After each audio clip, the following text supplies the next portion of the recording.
Entrepreneuriat touristique communal intégré aux opportunités de développement local durable.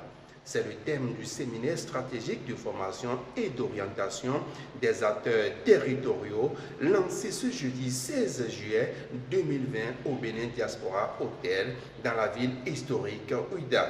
La cérémonie de ce jour apparaît ainsi comme l'expression d'une dynamique nouvelle dans le processus de développement touristique local, en ce qu'elle traduit cette volonté et votre engagement à désormais assumer pleinement votre leadership dans les options touristiques de transformation économique, sociale et culturelle de nos communes.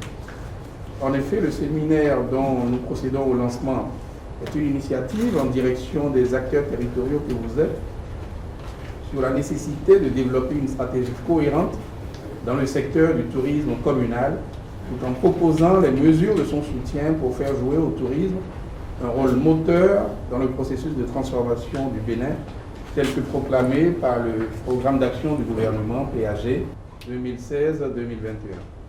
Au cours de cette rencontre qui durera 2 jours, il sera rappelé les axes et orientations prioritaires que toute stratégie de promotion de l'économie locale devrait viser au niveau de chaque commune.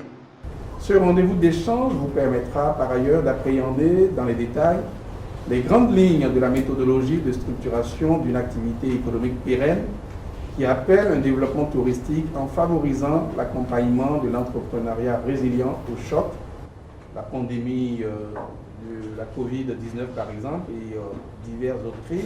Nous nous sommes rendus compte que la commune de Ouidah, malgré son très fort potentiel touristique, n'est pas outillée correctement pour prendre en charge ce secteur et le rendre viable.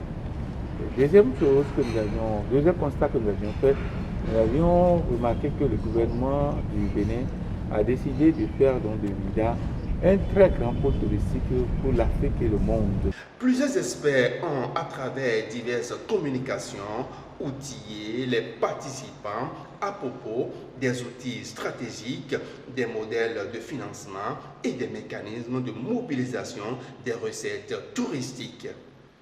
Ici, c'est tout l'appui d'abord technique, parce que c'est d'abord sur les hommes qu'il faut travailler. Maintenant, logistique au niveau matériel et financier. Dans le tourisme, c'est un ensemble de services et de produits. Et dans les grands maillons, on va voir les coopérateurs, on va voir les logements, hébergements, tout ce qui est restauration, tout ce qui est activité de guidage, tout ce qui est activité de transport, tout ce qui est activité liée aux services administratifs. Paris gagné pour Eco-Bénin et son collaborateur ID Territoire.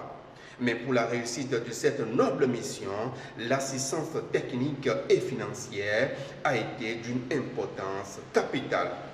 J'ai répondu bien volontiers à cette invitation d'Eco-Bénin pour 2 ou 3 raisons que je vous expose très brièvement parce que j'aurai l'occasion d'intervenir plus tard, donc on va se réserver les contenus. D'abord parce que Eco-Bénin est effectivement un partenaire relativement ancien de Wallonie-Bruxelles International, administration publique belge de coopération. Il était donc normal pour moi de répondre à cette invitation. Ensuite parce qu'au-delà d'Eco-Bénin, dans notre programme de coopération Wallonie-Bruxelles, le secteur de la culture est un secteur prioritaire, historiquement, pour 2 raisons que je vous exposerai plus tard dans le courant des travaux. Et donc, de fait, le ministère de la Culture et du Tourisme est également pour nous un partenaire essentiel. Le même exercice va réunir dans les tout prochains jours d'autres communes du centre et du nord.